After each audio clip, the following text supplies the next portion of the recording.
Eu fico aqui. Que aí se eu ficar tremendo, ninguém vê. Eu seguro aqui na mesa, fica escondidinho. Tem que ser esperto, né? Que o olhar amoroso de Maria de Nazaré aqueça os nossos corações e, às vezes, muito carente de amparo, de uma palavra amiga, de um ombro acolhedor.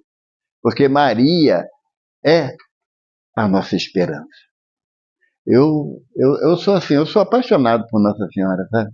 Porque é um amor que transcende a percepção humana. É um amor que sabe doar. É um amor que, ao ver o filho amado passando por todo tipo de dores, né, e ela ainda assim encontrar força para estar ao lado do filho é muito difícil.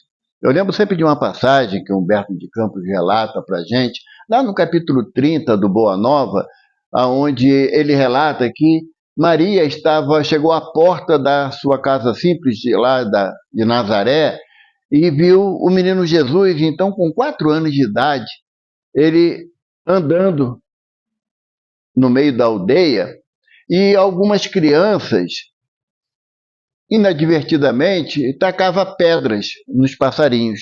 E uma pedra acertou um passarinho que caiu inerte aos pés do menino Jesus.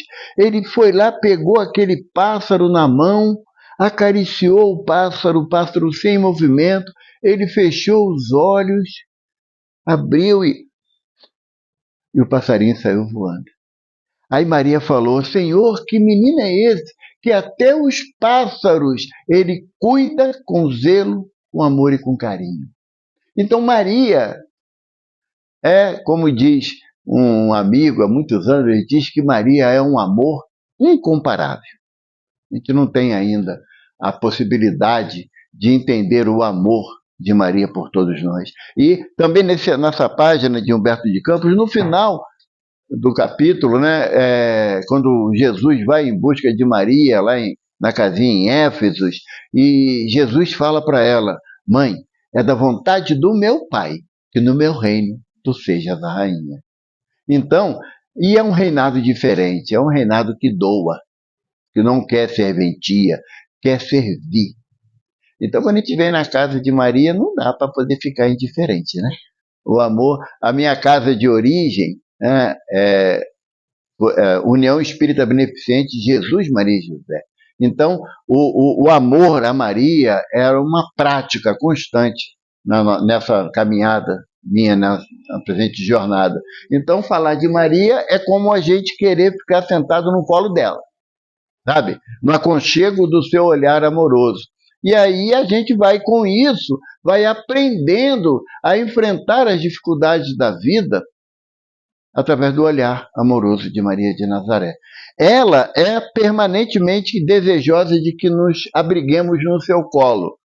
Muitas das vezes, pela minha teimosia, eu tendo a me afastar, mas ela sempre aguarda o nosso retorno.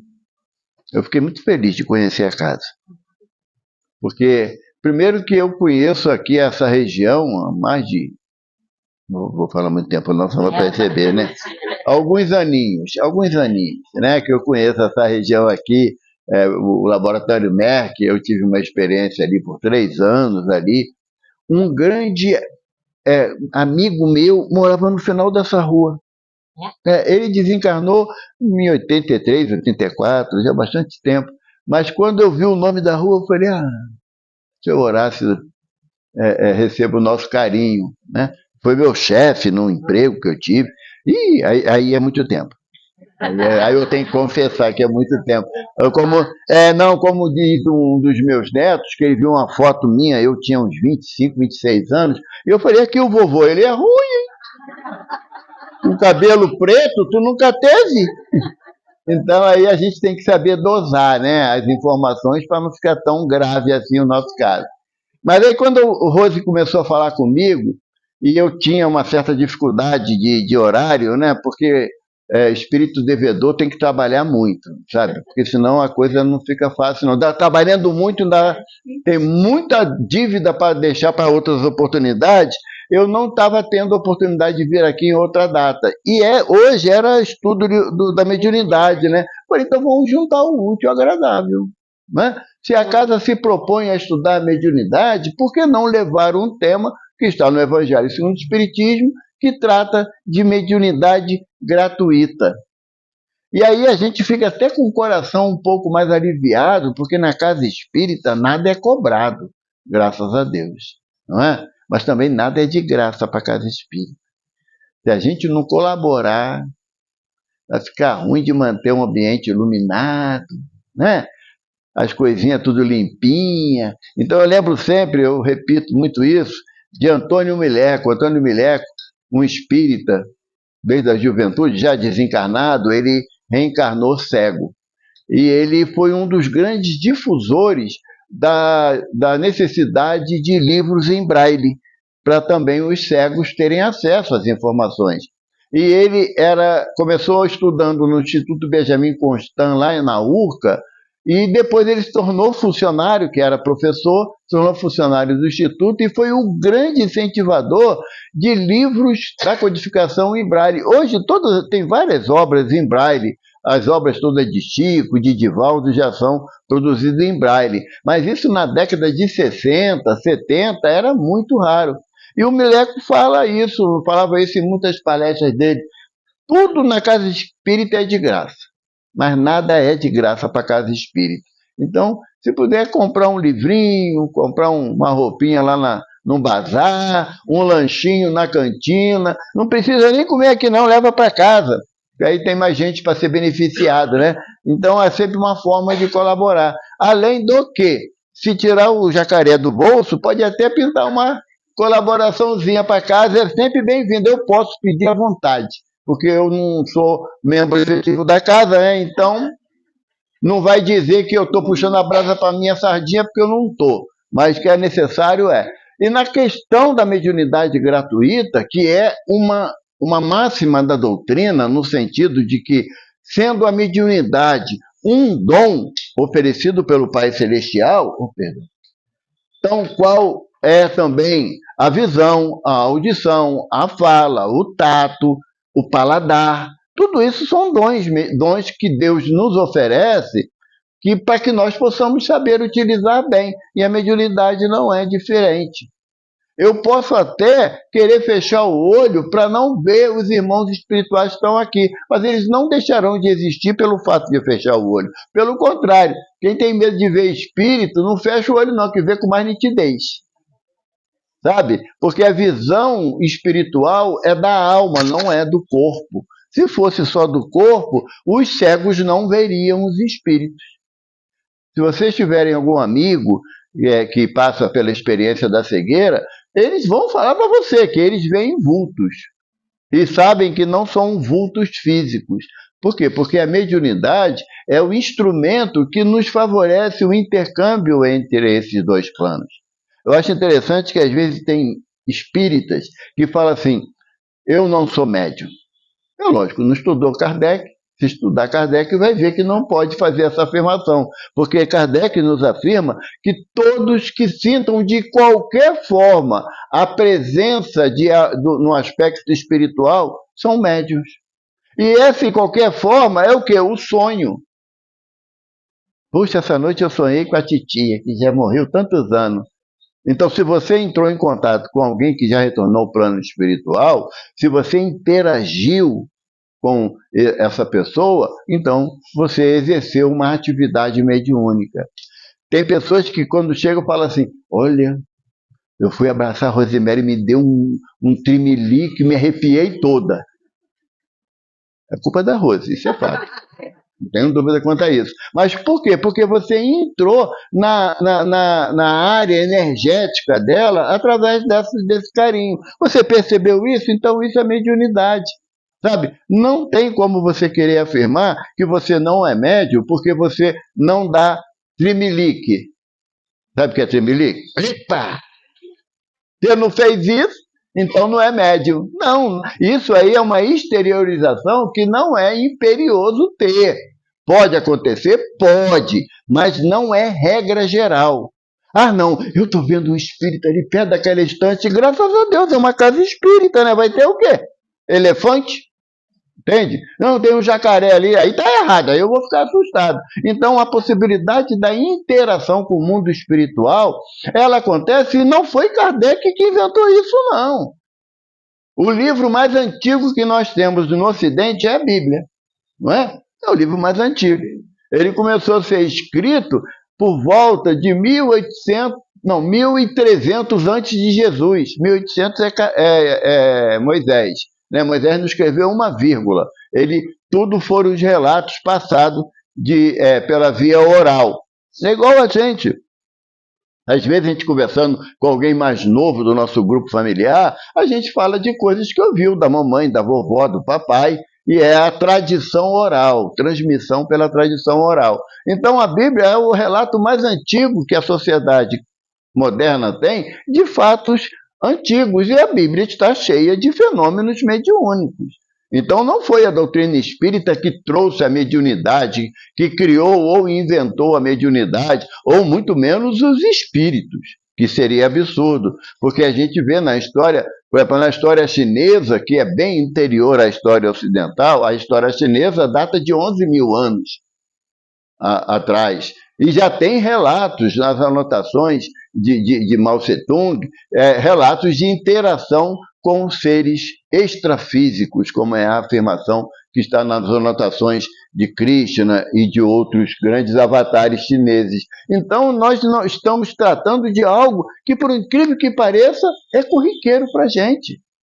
Não é pelo fato de, nessa existência, as minhas percepções serem ainda fragilizadas, bem diminutas em relação ao plano espiritual, que ele deixa de existir. No livro dos médiuns, o Sr. Allan Kardec coloca o primeiro capítulo do livro dos médiuns. Há espírito? Porque se você tem dúvida da existência ou da pré-existência e sobre-existência do espírito à morte física, se você não acredita nisso, não vale nem a pena ler o livro dos médiuns. O básico é o entendimento da continuidade da vida. O grande benefício que o Sr. Allan Kardec trouxe para o mundo ocidental é a lei da pluralidade das existências. Então, se existe a possibilidade de eu ter transitado aqui na Terra em outras romagens, é evidente que eu criei vínculos também nessas outras romagens que eu passei por aqui, de amores e de desamores, de afetos e desafetos, porque há de concordar que a gente não é flor que se cheira, não é? A gente não faz só o bem para todo mundo, a gente não está nessa fase ainda. Há tanto que a proposta da leitura de hoje, né, de reconciliar com seus amigos, e a visão como Jesus nos traz essa afirmação, reconcilia com o seu. Se você vai fazer uma oferenda, e teu irmão tem alguma coisa contra você, não é você contra o teu irmão, que eu tenho contra uma opção de gente. Tem opção de pessoas que eu não gosto muito, não. Agora, quando eu descubro alguém que não gosta de mim, é com ele que eu tenho mais responsabilidade. Então, Jesus, sabendo da nossa dificuldade de entendimento, Jesus propõe. Ah, você vai hoje lá na casa de Maria, Maria da Paz, que bom! E vê aquela vizinha que você falou mal dela. O seu sobrinho que não presta, na minha opinião. Não é? Por que você então vai para lá cheio de amor, querendo fazer oração bonita, querer transbordar de felicidade, de desejo de caridade, mas isso termina no portão? Por que isso não vai para a minha vida, no meu cotidiano? Duas espécies de pessoas é muito difícil de lidar, não é? Está gravando, né, Belinha? Vou torcer para nenhum dos dois ver. Mas cunhado e genro, ou bicho ruim de lidar. Né? Aí, para eu aprender, meu cunhado está lá em casa. E amanhã vem meu genro. Então, mas por quê? Porque nós temos que ter a realidade que o outro tem uma dificuldade em relação a mim, eu também tenho em relação a ele ou a outra pessoa. E o processo da mediunidade, ela faz com que nós percebamos a existência desse reencontro mental com aqueles que nós não nos afinizamos muito.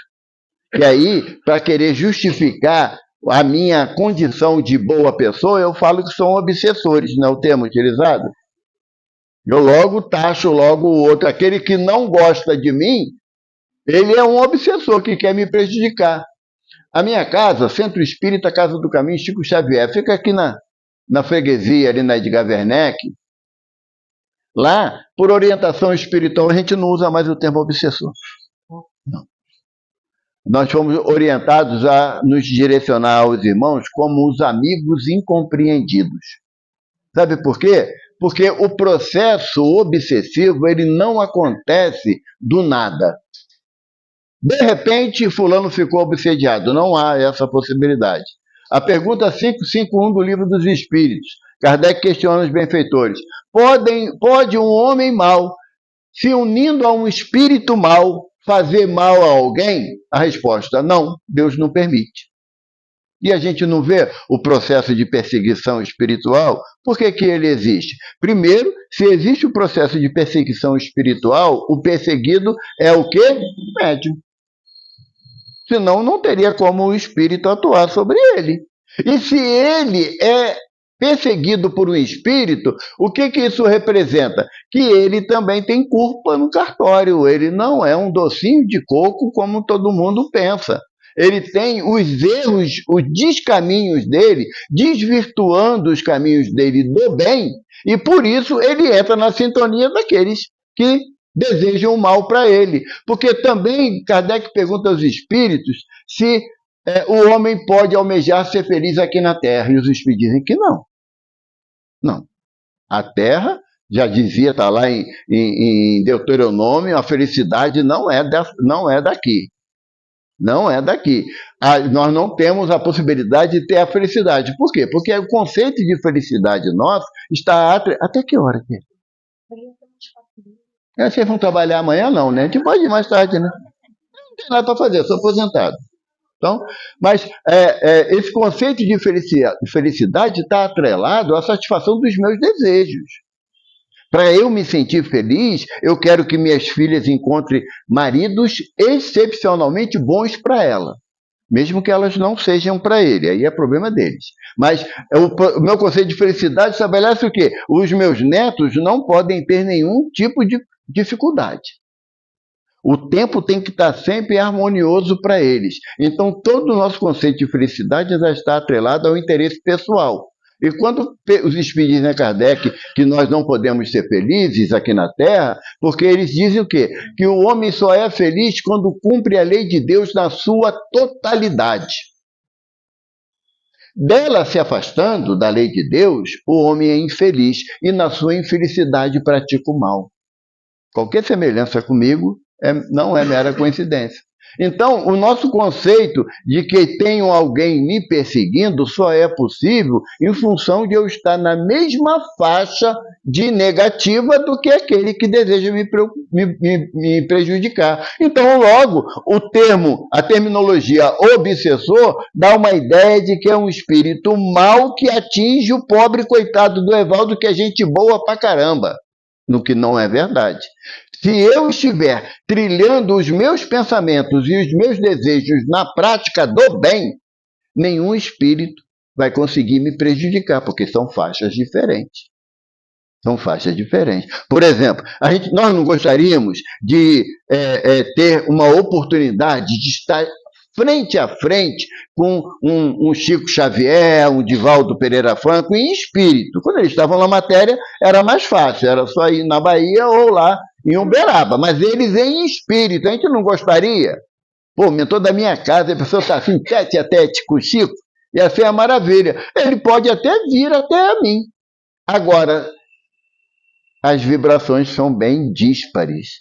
Eu teria que me esforçar para fazer isso, para poder estar na mesma faixa e identificar a presença dele. Como a gente aprende que nada dá salto nem pinote na natureza, por mais que ele queira que eu perceba a presença dele, ele diminui a vibração dele, mas eu ainda não consigo subir a minha. No processo de perseguição espiritual, se dá o inverso. Se você está pensando e praticando o bem, que não é só pensar não, gente. Vamos sair dessa ideia. Porque os espíritos dizem a Kardec que o bem ele é imperioso à sua prática. E quando o homem não pratica o bem, já faz o mal. Ah, não fazer o mal não é você maltratar alguém, perseguir alguém, prejudicar alguém. Isso é mal. Mas o não fazer o bem também é mal. Então, se o espírito quer me prejudicar, ele está vibrando aqui, e eu começo a perseguir a Daniele, o que eu faço? Eu diminuo minha vibração, entro na mesma faixa dele. Aí o pau quebra no meu lombo porque eu estou pedindo isso. Então, o processo de perseguição espiritual só acontece em função de estarmos vibrando na mesma faixa. Poxa, eu não faço mal para ninguém. É mesmo? Que coisa boa, né? Não, mas também não faço bem, já é um mal. Não faço mal para ninguém, é mesmo. E aquela prima tua, que lá na tua adolescência roubou teu namorado? Nunca prestou ela, nunca. Nunca prestou.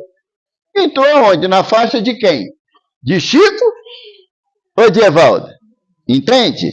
Então, a questão da mediunidade, ela se torna ser necessária a gratuidade dos fenômenos mediúnicos, primeiro, porque ninguém é detentor de controlar espírito nenhum. Ninguém. Espera aí que eu vou me concentrar aqui que Chico vai falar. Aí tá, eu começo a mudar a minha voz e começo a falar. Aí tem aí volta, médio vidente. Aí fala assim, tem ninguém ali não. Não, mas é Chico. O Evaldo é um homem sério. Eu engano bem. O Evaldo é um homem sério. Não há essa possibilidade de você determinar ao plano espiritual o que vai acontecer, a não ser numa reunião séria, que tenha como objetivo o intercâmbio com o plano espiritual. E no local adequado para isso, que é a casa espírita. Entende? Então, quando nós... vamos lá em casa... Assim, hoje em dia, as meninas mais novas não, mas lembra da brincadeira do copo? Antigamente? A minha filha mais velha, ela vai fazer 46 anos, agora em novembro. E ela, adolescente, com as colegas, foram fazer a brincadeira do copo, lógico que eu não sabia, eu só soube do problema, né? Não da origem. É sempre assim, né? E eu sei que ela começou a ter noites horríveis de pesadelo, chorava toda noite e ficava desassossegada. E a gente, eu e a mãe, sem saber o que estava acontecendo, até que um momento eu falei assim, vem cá, o que você fez? Brincou com alguma coisa indevida? Mexeu com alguém? O pai, se eu falar, tu não vai me bater, não? Eu falei, não, porque tu já fez. Se fosse antes, de repente até dava um cascudo para não fazer, mas já fez, né? Aí ela, não, porque juntou eu, fulano, fomos fazer uma brincadeira do copo. Ela já era espírita. E minhas filhas nasceram dentro da casa espírita. Com 3 meses de idade eu levei para evangelização. Então, quer dizer, ignorante não era. As outras colegas não tinham a mesma informação. E foram fazer a brincadeira do copo. Na brincadeira do copo se manifesta um espírito de uma jovem que tinha desencarnado, atropelada na rua que a gente morava. E elas conheciam a jovem. Eu tinha 16 anos. E aí, quando o espírito percebeu que alguém estava ouvindo as suas necessidades, ele vai sair de perto? Não. Aí eu falei para ela, então agora você vai lá para a nossa casa espírita e vai passar pelo atendimento fraterno, para você levar um puxão de orelha e aprender a se conduzir. Então, a parte da interação com o plano espiritual tem que ter um objetivo sério, edificante, algo que vai fazer você mudar a sua conduta para melhor, não só por curiosidade. Porque a curiosidade, ela é distanciada da responsabilidade. Na mediunidade gratuita, que Kardec estabelece que nós não temos o direito de pedir nem um cafezinho, sabe? Nem um cafezinho. Eu fui, semana passada, fazer palestra numa casa lá na Barra, aí chegamos lá, aí a pessoa que me recebeu falou assim, olha, tem lá uma cantina lá, você pode escolher lá um lanche que é de graça, para você não é gratuito. Eu falei, para todo mundo é? Não. Então por que para mim é? Porque o pagamento da mediunidade, ela começa com pequenos detalhes. Ninguém vai chegar perto de você no exercício da sua prática mediúnica, à luz do Evangelho de Jesus, e vai te dar dinheiro na mão. Toma aí R$500, tá? Não me oferece não, que eu sou tentado a aceitar. Tá? Ninguém vai fazer isso, não. Mas vai te oferecer algumas facilidades no seu dia a dia. Aí que está o perigo. É isso que Kardec deseja, que nós tenhamos aquela vacina do bom senso de não ser contaminado pelo desejo de obter vantagem. Tapinha no ombro, poxa, você é excepcional. Excepcional é Jesus, nós todos somos espíritos necessitados. Temos que caminhar ainda a duras penas pelas nossas fragilidades. Então, a prática da mediunidade, diz o senhor Allan Kardec, a mediunidade é um sacerdócio e, como tal, deve ser encarada. Sabe? Nós temos nossos irmãos que são padres, né? Se trabalham dentro da Igreja Católica, tem verdadeiros missionários do bem e do Evangelho ali dentro, na sua simplicidade, levando o conforto, o amparo, o socorro. Como também temos médiuns também que também têm a mesma percepção de buscar auxiliar o próximo. E deve ser isso o objetivo da nossa conduta. Jamais a satisfação pessoal. É muito complicado. Dentro do movimento espírita, a gente observa que tem muita preocupação com a questão do elogio. Não é? O elogio é uma coisa muito perigosa. É porque somos vaidosos. Se nós fôssemos um tiquinho equilibrado, aquela pessoa que muitas das vezes, no seu desejo de demonstrar a sua gratidão pelo esclarecimento que foi oferecido, ela vai usar as palavras que ela pode. Agora, o problema sou eu. Como que eu vou receber aquilo? Porque, na maioria das vezes, a pessoa fala algo em nosso benefício para nos incentivar na tarefa do bem. Para analisar. Segunda-feira, 3 horas da tarde, a gente está dentro de uma casa espírita para ouvir falar do Evangelho. Há 20 anos atrás estaríamos. Alguns de nós nem ano passado. Entende? Então, nós temos que ser incentivados à prática do Evangelho, ao estudo do Evangelho, sem sombra de dúvida. Agora, como eu vou me comportar mediante esse incentivo, aí já começa a ser problema meu. Porque eu ainda não tenho maturidade para entender que o incentivo não está alimentando o meu ego. Passa uma menina na rua, se ninguém chama ela de linda, ela sai, chega no final da rua amuada, porque ninguém elogiou. Ué, então ela não quer o quê? Ela quer ser percebida pelo exterior e não pelo interior dela. É igual todos nós dentro da casa espírita. Só pelo fato de a gente vir aqui e termos o amparo dos samaritanos, dos trabalhadores de Maria, que nos auxilia acalentando o nosso coração, que é maior incentivo do que esse. Sabe? E a gente saber que a gente está vindo num lugar aonde não vão com o dedo em riste apontar os nossos defeitos, porque Jesus não está preocupado com ontem, não, gente. Lá na exemplificação da mulher chamada adúltera, quando Jesus fala, onde teus acusadores? Ela respondeu, foram, senhor. E o mestre falou, também eu não te acuso. Vai e não peque mais. A proposta do mestre é a mudança de comportamento de hoje para amanhã, porque o ontem você não muda. Você não pode. Chico fala para a gente, né? O ontem é impossível mudar. Agora, o amanhã, o futuro, você pode escrever de forma diferente. Então, a mediunidade ela tem que ser encarada como uma misericórdia de Deus para que nós possamos traspassar os erros cometidos de ontem. Tem um texto de um livro que eu até citei hoje agora para a Regina, que o nome do livro é Emmanuel. É o primeiro livro que o benfeitor Emmanuel ditou através da mediunidade de Chico em 1938. E lá no capítulo 11, na página 31, tem esse questionamento. Quem são os médiuns na sua generalidade? Quem aqui tem trabalho mediúnico na casa? Não. Mas aqui tem passe.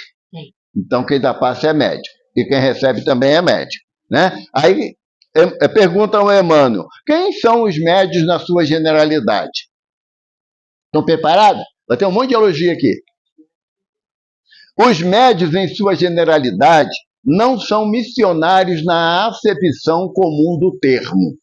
São almas que fracassaram desastradamente, que contrariaram sobremaneira o curso das leis divinas e que resgatam sob o peso de severos compromissos e ilimitadas responsabilidades. Quer que pare ou continua? Não está apanhando muito, né? Ilimitadas responsabilidades, o passado obscuro e delituoso. Quase sempre, não, o seu pretérito, muitas vezes, não chora, Regina, o seu pretérito, muitas vezes, se encontra inodoado de graves deslizes e de erros clamorosos. Quase sempre são espíritos que tombaram dos cumes sociais pelos abusos do poder, da autoridade, da fortuna e da inteligência, e que regressam ao orbe terráqueo para se sacrificarem em favor do grande número de almas que transviaram das sendas luminosas da fé, da caridade e da virtude. Então, perca de uma vez por todas aquela ideia glamourosa da mediunidade. Porque o médium, ele, por ter de alguma forma a possibilidade de intercâmbio com o plano espiritual, se algum espírito chegar perto de vocês elogiando vocês, dizendo que vocês são muito bons, que vocês vão ser um médium excepcional, foge dele. Foge dele, porque ele não está interessado em que você assuma a responsabilidade do sacerdócio da mediunidade. Ele está preocupado de te engambelar com palavras, que nem fala Kardec, né, um termo que eu acho bonito, né, palavras melífluas, ou seja, palavras que só servem para enrolar a gente. Então, ser médium, num plano de prova experiência e expiação, é ter a responsabilidade de mudar a sua conduta. Mudar a sua conduta. Por quê? Porque a gente não vai poder dizer o danado do não sabia. Não vai. Aqui, nós já estamos falando, já tem 15 minutos, né? 15 minutos. André Luiz, no livro Coragem, diz para a gente que aquele que é detentor de 5 minutos do Evangelho já tem motivo suficiente para mudar a sua conduta. 5 minutos. Comigo, já são 15. Então, nós já passamos muito da responsabilidade de mudar a nossa conduta. Ah, Valdo, por quê? Porque senão eu vou ser punido? Não, a lei de Deus é a lei de amor. Deus não pune ninguém.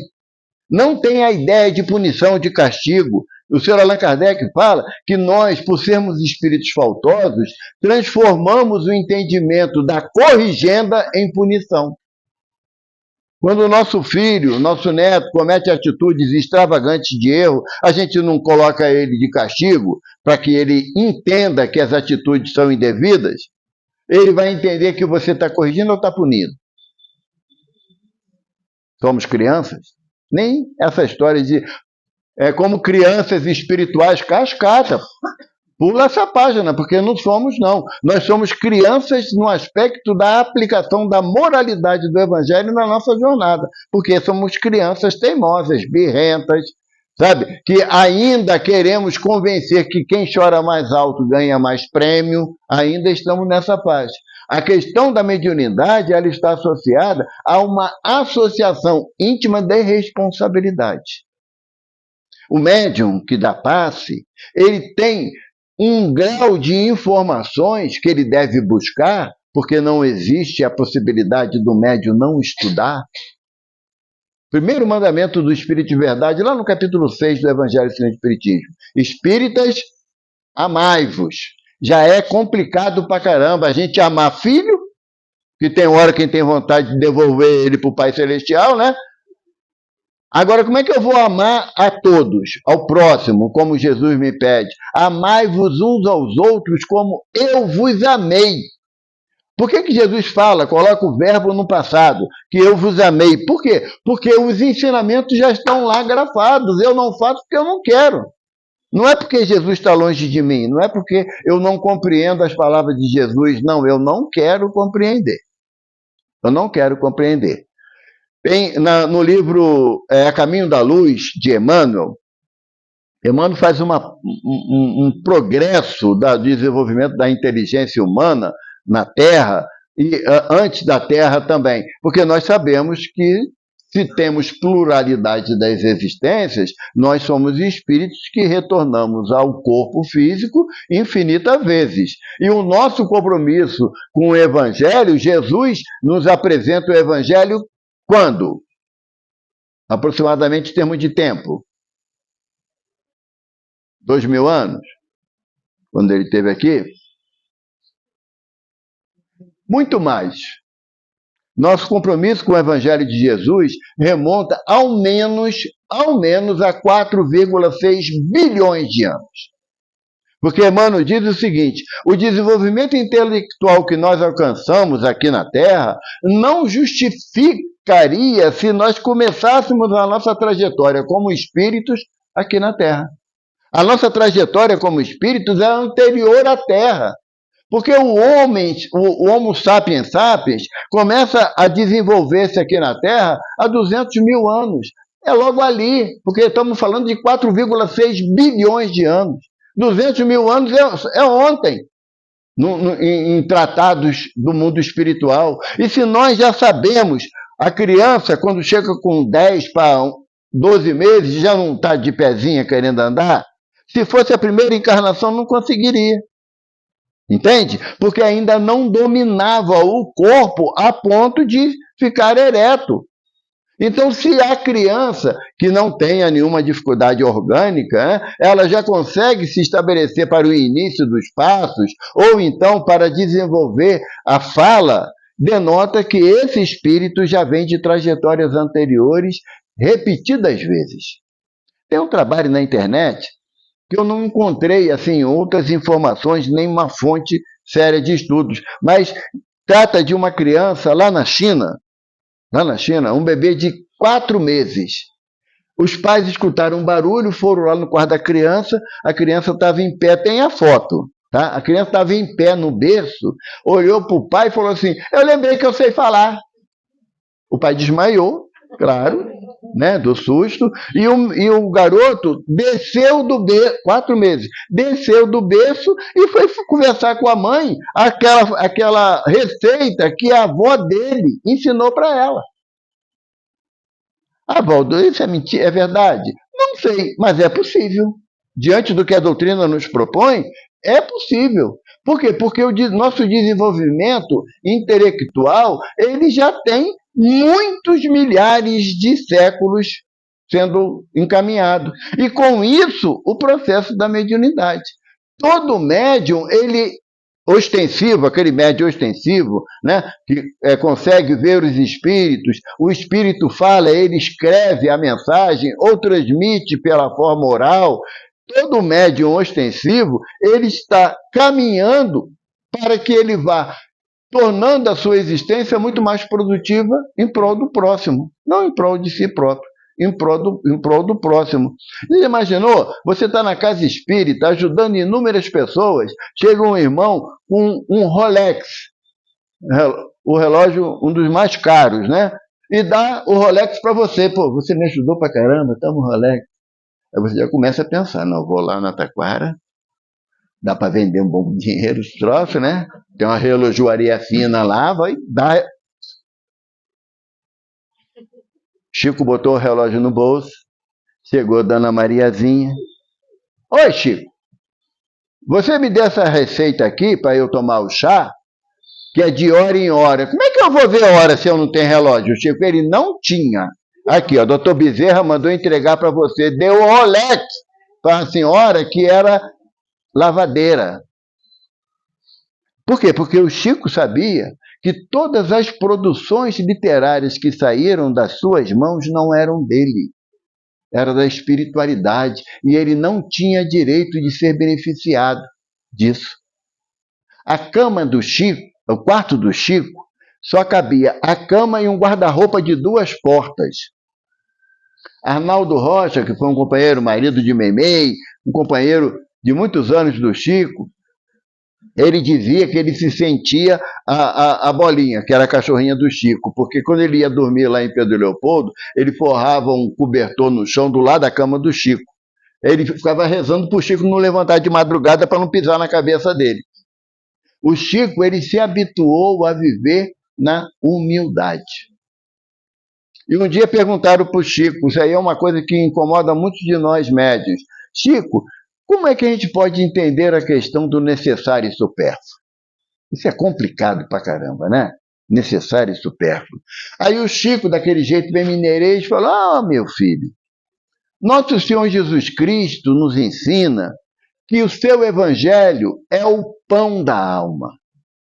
Então nós precisamos de pão para alimentar o corpo. O pão é necessário. Agora, a manteiga, a mortadela, o queijo já é supérfluo. Então, para ele vivia assim. Ele não tinha dificuldade de abrir mão das maiores facilidades que a vida poderia lhe oferecer. Ele não conseguia mais viver daquilo que alguém quisesse dar a ele. Tem uma outra história que eu gosto muito. Um casal lá de São Paulo foi lá em Uberaba visitar o Chico e falou assim: Chico, nós fizemos uma turnê pela Europa e lá na Itália nós lembramos de você, Chico. Compramos um sapato de couro italiano. Eu nunca vi, mas dizem que é muito bom, né? Que é um couro muito macio, que não machuca o pé. E, Chico, trouxemos para você.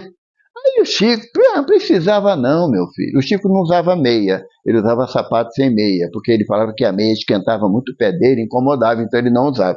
Aí o Chico falou: não, meu sapato está novo, tenho ele só há 6 anos, está muito bom, precisa não. Não, não, Chico, fazemos questão de você ficar com esse chinelo, com esse sapato. Terminando já a reunião, chega à porta Jorge.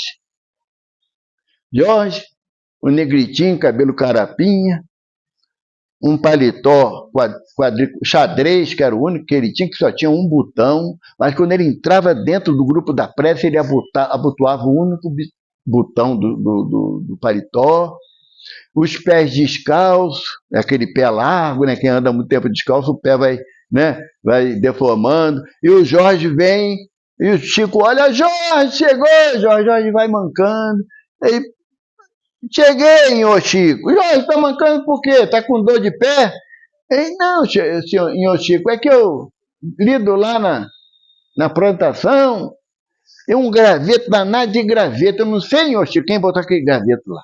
Mas não vi, pisei no danado, me fez uma buraqueira no pé. Aí o Chico virou e falou assim: ué, já, e o sapato? Ah, tem dia para isso não, senhor. Lido todo dia lá na plantação, no charco. Aí o Chico: não tinha.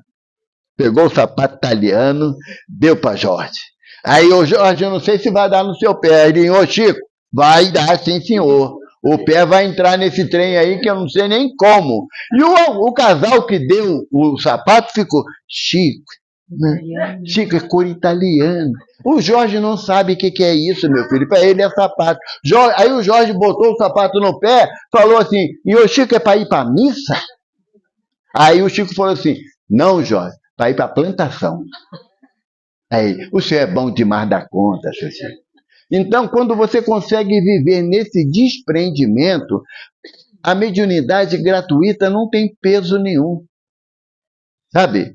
Você participa de reunião de psicografia, né, quando o espírito dita pela via intuitiva a mensagem e o médium vai grafando no papel, termina, o médium lê a mensagem e ela não tem nenhum cunho de elevação doutrinária.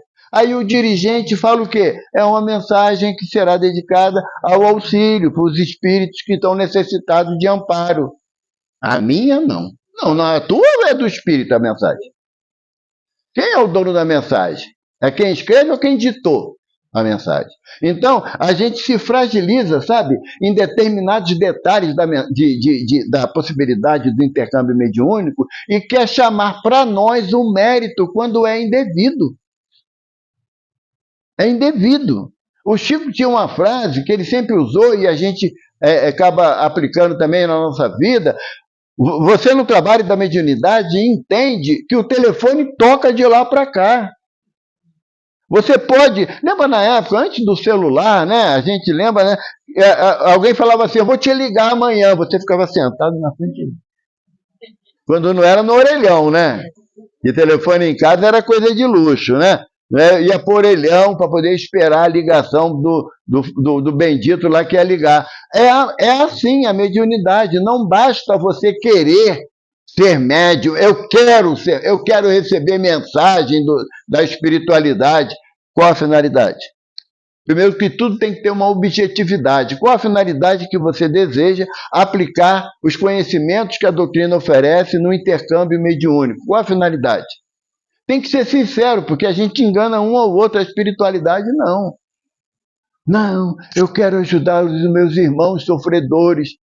Por que você não ajudou até hoje fazendo uma prece pelos espíritos sofredores? Por que você não aplicou o pouco tempo que você tem, em termos de auxílio, de você ir no hospital visitar aquele que não tem visita?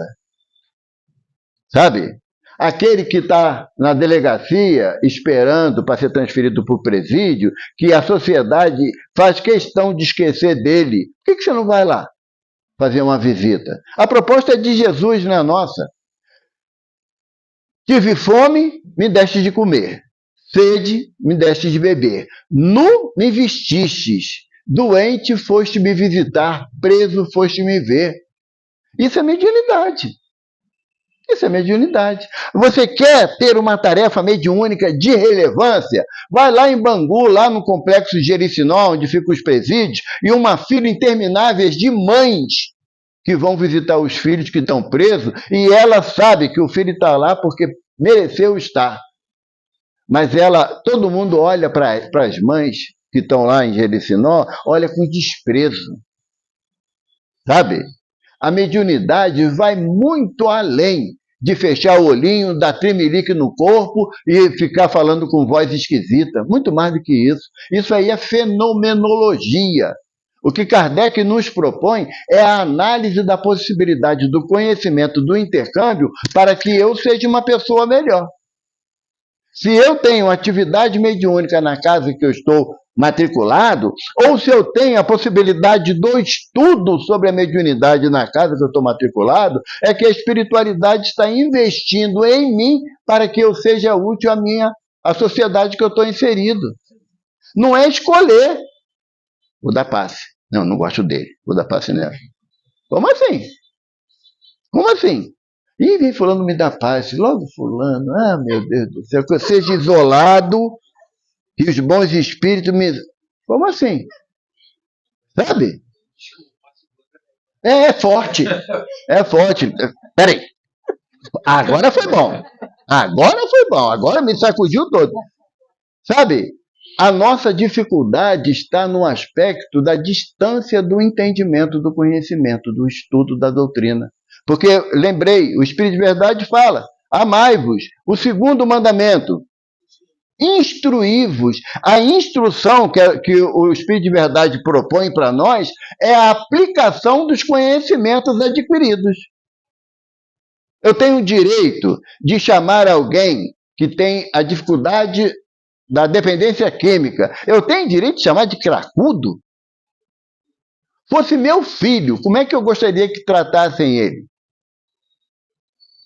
Sabe? Um jovem que, por falta de orientação e desejo de buscar orientação, envereda pelo crime, ele é um bandido que merece morrer? O espírita que escolhe partido político, não sei onde ele encontra isso dentro da doutrina espírita. Eu não sei, porque eu já estudei o Livro dos Espíritos algumas vezes, o Livro dos Médiuns também, o Evangelho também, Céu e Inferno e a Gênese também. E Kardec, em momento nenhum, nos orienta a ser partidário. A minha responsabilidade enquanto médium e estudante da doutrina é pedir a Deus por todos. Por todos. Ah, Evaldo, sinto muito, mas com esse governo não dá. Então dá, você governa bem a tua casa? Está tudo a mil maravilhas, as contas pagas, ninguém reclama de nada, tudo certinho? Não, não é bem assim. Então, como é que você acha que o outro vai fazer? O outro vai fazer melhor do que aquele que está lá? Por que você não pede a Deus pelos dois? Por que você não pede misericórdia? Porque a mediunidade, muitas das vezes, nós associamos a mediunidade a ficar sentado numa mesa ou dando a passividade através da voz para um irmão, ou escrevendo, ou dando passe, ou ficar dando uma que às vezes a gente chama lá de médium fofoqueiro, e vir um espírito por você. Tá bom para o teu lado, não. Tá vendo umas coisas estranhas aqui? Tá bom, se você percebeu, entre em prece. Pede a Jesus misericórdia para você que viu e para aquele com quem você viu. Eu conto um fato, as meninas já sabem, na casa que eu participava, terminou a reunião lá era segunda, quarta e sexta, de 8 às 10 da noite. Terminou a reunião, era em Rocha Miranda e eu morava em São João de Meriti, na época. E aí fui para o ponto do ônibus, uma noite meia fria, era período de inverno, e na época eu fumava. Eu estou chegando no ponto do ônibus, tinha um rapaz, notadamente em situação de rua, muito conturbado mentalmente, o rapaz, que a gente chama na doutrina no processo de subjugação, tá? Ele sentado e eu pensei assim, vai me pedir um cigarro. Fazer o quê, né? Ponto é ali, eu já fui preparado, mas ele não me pediu cigarro. E aí, por pureza da alma, gente, mentalmente eu pensei assim, que Jesus tenha misericórdia desse irmão. Ele olhou para mim e falou assim, eu pensei, ele olhou para mim e falou assim, só eu que preciso de misericórdia? Você não precisa não? Eu falei, esperou nem virar a curva, né? Aí eu falei, para que eu fiz? Cheguei, sentei do lado dele, posso fazer uma oração?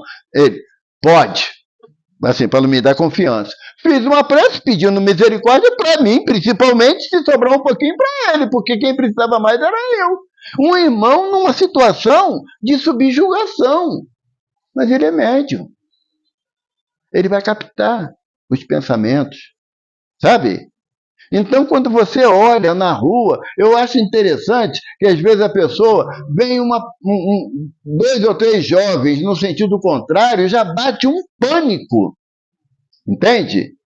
Quer botar o celular na parte íntima do corpo como se fosse adiantar. Porque não vai. Mas esquece de pedir, Senhor Jesus, que seja feita a vontade do Pai e não a minha. Que tudo que me venha a suceder seja tudo pelo amor de Deus. Eu não faço uma oração para que eu possa, dentro das minhas possibilidades, também envolver, porque não é totalmente, absolutamente certo que eles vão me assaltar, não. Eu é que estou assaltando eles com o meu pensamento negativo. E eles passam por mim e nem olham para a minha cara. Graças a Deus não me viram. Não! Graças a Deus você não teve o entendimento de que a mediunidade deve ser aplicada em todos os momentos da tua vida. Não é só dentro da casa espírita, não. Dentro da casa espírita é lugar de manifestar a mediunidade. Agora, a aplicação dela consiste na sua conduta na sociedade que você está integrado. Porque se você já sai de casa, algumas vezes, eu já escutei isso de irmãos, eu tinha certeza que eu ia ser assaltado. E passaram por mim e não fizeram nada. Eu acho que foi Deus que me escondeu dos olhos dele. Não, é porque os irmãos não eram assaltantes mesmo. Sabe? Eram irmãos tão necessitados de equilíbrio, de amor, de carinho, quanto eu sou. Então, aquele que acha que a mediunidade é só dentro da casa espírita é em relação à aplicabilidade dos fenômenos que ela proporciona. Mas eu só vou ser um bom médium se eu for uma boa pessoa. Não tem jeito. Sabe? Não tem jeito. Então, por todas as vezes que eu vou aprendendo o estudo da mediunidade, eu estou sendo alertado pela espiritualidade o quê? Seja melhor a cada dia. Seja melhor a cada dia. Tem um ditado popular, eu adoro dividir problemas, tá, gente? Vão se preparando. Tem um ditado popular que fala, diga-me com quem andas que eu direi.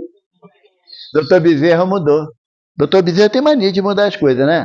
Ele mudou. Doutor Bezerra passou a ensinar assim, diga-me o que pensas que eu direi com quem tu andas.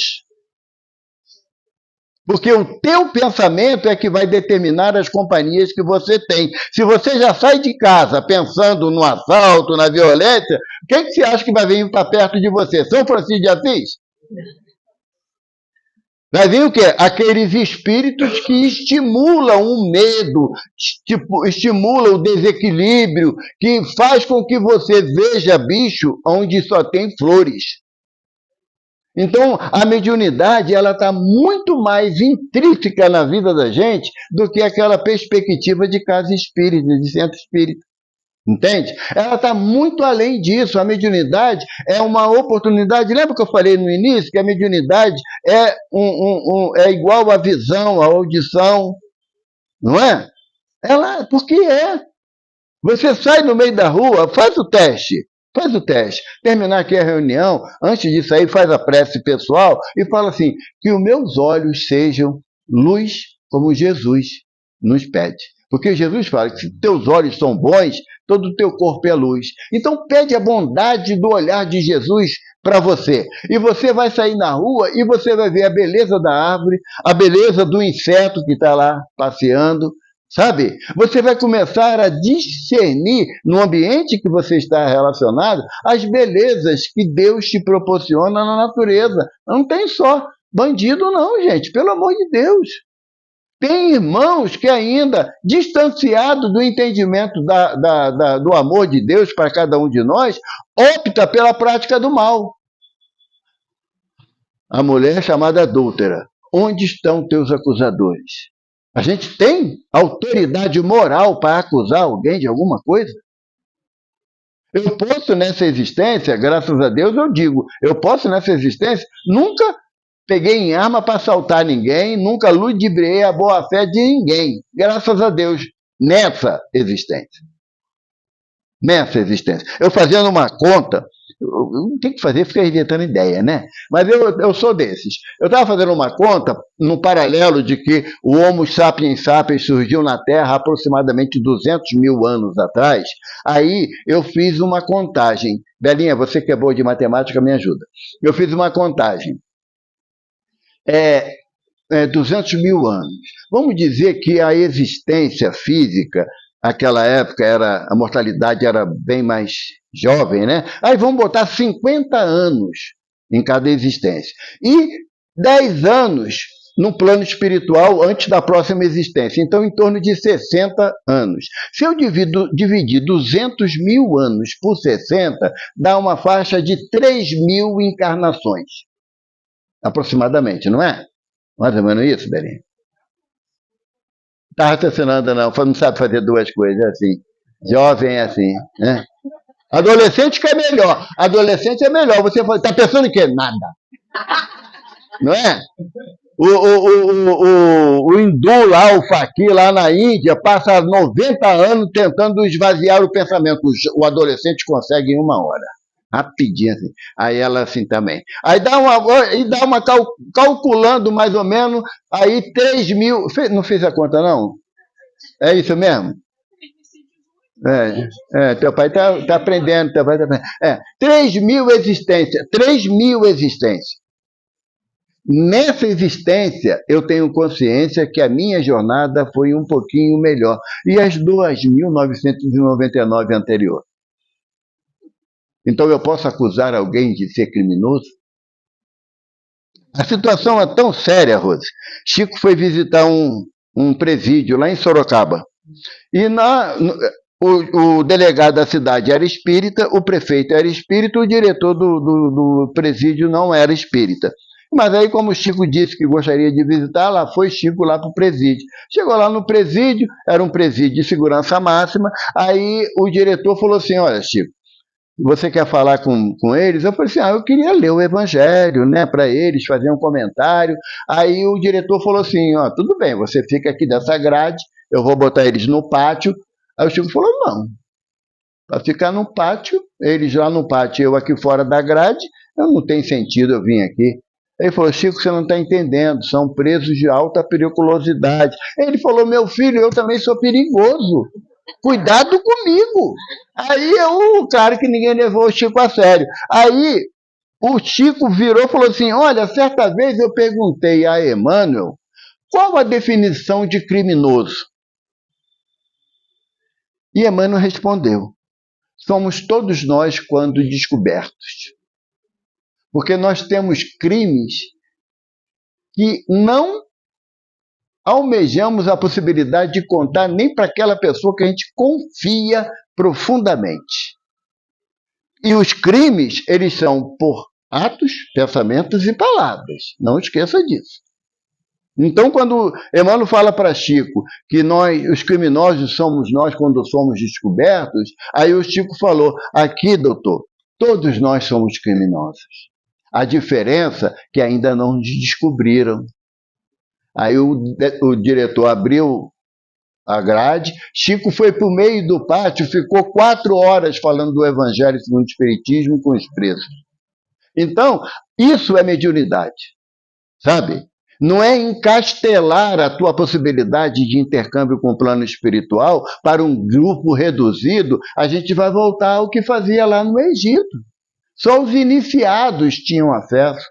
Ou então, igual as pitonisas lá na Grécia, né? Vamos cobrar pelas informações que recebemos. Analisa uma coisa: a pessoa coloca, e Jesus tem misericórdia de todos nós, coloca lá no poste, né? Eu brinco com a Daniela. Daniela já falou para mim, que eu falei que eu sou. Lembra, não tinha a mãe de Ná na televisão? Eu falo que eu sou o pai de nada, né? Aí a Dani falou assim: poxa, você nem trouxe meu amor em 3 dias. Eu falei: eu nem sabia que você queria. Como é que eu vou trazer? Né? Mas aí a pessoa coloca lá no poste lá que leio carta, jogo búzios, né? Por apenas X. É um direito dela. O espírita não pode. Nem ir ao encontro desses irmãos, não deve ir ao encontro desses irmãos e muito menos propor isso. Olha só, quem é que tem mediunidade boa aqui? Eu tenho que tirar uma consulta. Não, consulta quem dá é médico. É no hospital, na UPA, no posto de saúde. A casa espírita visa esclarecer o indivíduo quanto às suas responsabilidades como espírito reencarnado. É ensinar a ele que a prática do bem é amar ao próximo como a ti mesmo.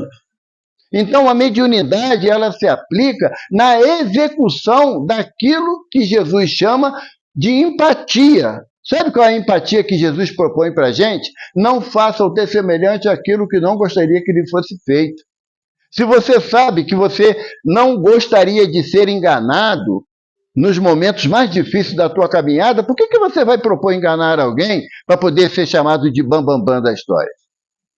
Ah, Evaldo, mas tem muita gente por aí que, olha, são horríveis, mas fala muita coisa certa. Tem, a gente sabe que tem, porque Kardec diz que a mediunidade não tem nada a ver com o aspecto moral. A mediunidade, você já viu, Jesus fala assim pra gente: se teu olho é mau, arranca-o e jogue fora. É melhor que entre no reino dos céus com um olho só do que no inferno com os 2 olhos. Está escrito no Evangelho. Já viu alguém arrancar o olho porque olhou para a mulher do outro ou para o marido da outra com desejo? Já viu? Ia ficar uma opção de gente com o olho aqui, né? Aí, não, bota touca, máscara, bota qualquer coisa, né? Óculos espelhados. Ou então Jesus falou assim: se tua mão é motivo de escândalo, cortai-a e jogai-a fora. É melhor que entre no reino dos céus sem uma mão do que com as 2 mãos ir para o inferno. Já viu alguém fazer isso? Então, se nós temos que aplicar o Evangelho de Jesus dentro de uma relatividade da possibilidade da orientação do Mestre, por que eu não uso o amai-vos uns aos outros como eu vos amei? Por que só serve a orientação do Mestre quando vai ao encontro do meu desejo pessoal, íntimo? A doutrina dos espíritos não é uma doutrina de ficar massageando o ego de ninguém. E olha que eu sei muito bem disso. Não é de massagear ego, é de alertar para as responsabilidades que nós assumimos. Quando o doutor Bezerra nos trouxe essa informação de que diga-me o que pensas que eu direi com quem tu andas, O doutor Bezerra está seguindo a orientação de Paulo de Tarso, que está lá na carta aos Coríntios. Nós somos acompanhados por uma nuvem de testemunha. O que vai definir essa nuvem de testemunha? Pode ser um pensamento, uma nuvem de testemunha branquinha, cheia de pontos brilhantes, né? Que o pensamento no bem propõe isso, ou pode ser uma nuvem igual aquela da família Adams, né? Trovão, relâmpago. Por quê? Porque se o meu pensamento não é para o bem, eu não tenho como ter assistência de bons espíritos. É a questão de afinidade. É a questão de afinidade. E quando nós entendermos que o médium, ele o é 24 horas por dia, não só no tempo que ele está dentro da casa espírita, muitas coisas na nossa existência vão ser modificadas, muitas coisas mesmo. Porque nós costumamos buscar o fenômeno, quando deveríamos tirar, como Jesus nos propõe, lá no Evangelho de Mateus, se me amardes e guardai os meus mandamentos, e eu rogarei ao Pai, e ele vos enviará um outro Consolador, que esclarecerá tudo que eu disse e relembrará as minhas palavras. Então, se eu quero realmente participar do processo de educação da minha mediunidade, eu começo a transformar meu íntimo, gente, não tem outro meio.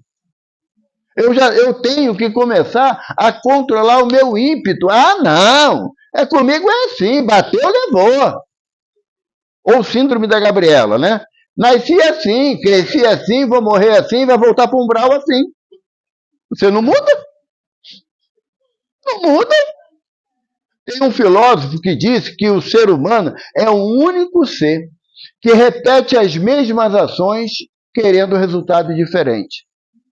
Não há jeito de eu perdoar a minha cunhada. Não tem jeito. Minha cunhada é fora de questão. Aí eu quero que ela mude. Qual é o domínio que eu tenho sobre o outro? Nenhum. Eu é que tenho que mudar. Eu é que tenho que mudar. Tem uma história, que é uma história, uma filosofia japonesa, que lá no Japão, assim, a jovem casa, então ela perde o vínculo dela com a família dela e passa a assumir a família do marido. Até hoje é assim.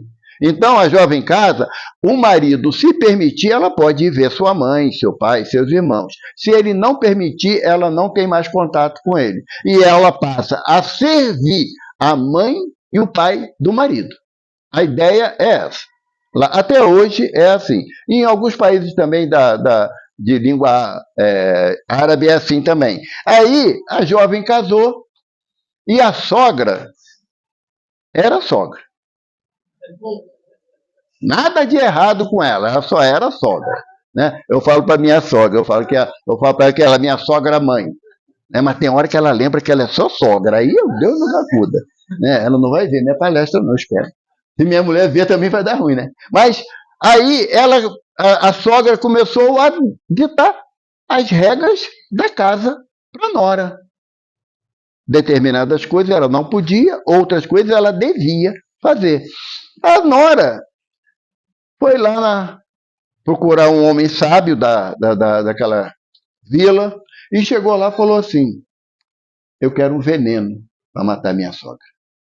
Mas não pode ser nada muito forte, porque senão vão desconfiar de mim. Claro que eu que faço a comida, tem que ser um veneno que eu possa gradativamente ir colocando na comida só dela. Meu sogro é gente boa, por isso que eu gosto de ser sogro. Sogro é gente boa. Agora ela não dá certo, não. Aí o homem sábio falou assim: tá bom, eu vou te dar um remédio e você, durante 30 dias, você vai colocar uma colherzinha pequena na comida. Mas um detalhe, você vai ter que começar a tratar ela muito bem, para ninguém desconfiar de você. Então, durante 30 dias, você vai ser aquela nora filha mesmo. Ela, eu topo. Se é para me livrar, 30 dias passa rápido, né?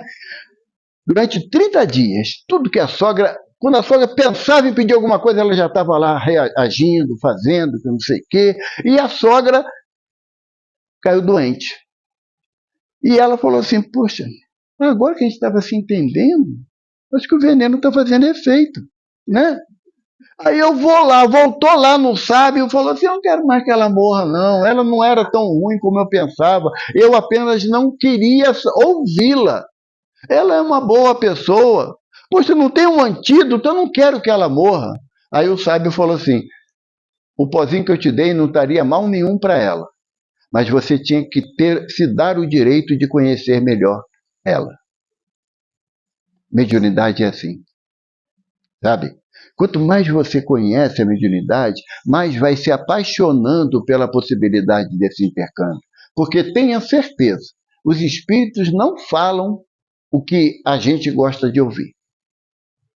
O espírito não fala. Você abriu agora o texto do Evangelho, né, no capítulo 10, no item 7. Reconcilia com. Se teu irmão tem alguma coisa contra com você, deixa a oferenda no altar e se reconcilia com ele. Nós estudamos ontem isso, lá na casa.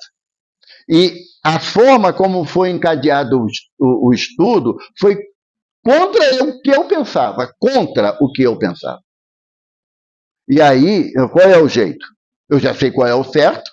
Eu tenho que abandonar a minha opinião para seguir a orientação daquilo que o Evangelho me propõe. A mediunidade, ela não existe para satisfazer o interesse de ninguém, as vontades de ninguém. A mediunidade, Dr. Bezerra dizia, quando ainda encarnado, que o médico não tem direito de terminar o seu almoço, mediante a solicitação de um doente. Quando ele retornou para a espiritualidade, ele trouxe uma mensagem, ele dizendo que o médium não tem direito de terminar a sua prece, porque o objetivo é servir ao próximo. Então, se você quer participar da possibilidade de educação da sua mediunidade, se coloque na posição do servidor, porque não tem hora, não tem dia, não tem tempo. Porque a espiritualidade começa a perceber na gente alguém que pode auxiliar alguém que está sofrendo. Essa é a finalidade da mediunidade. Graças a Deus.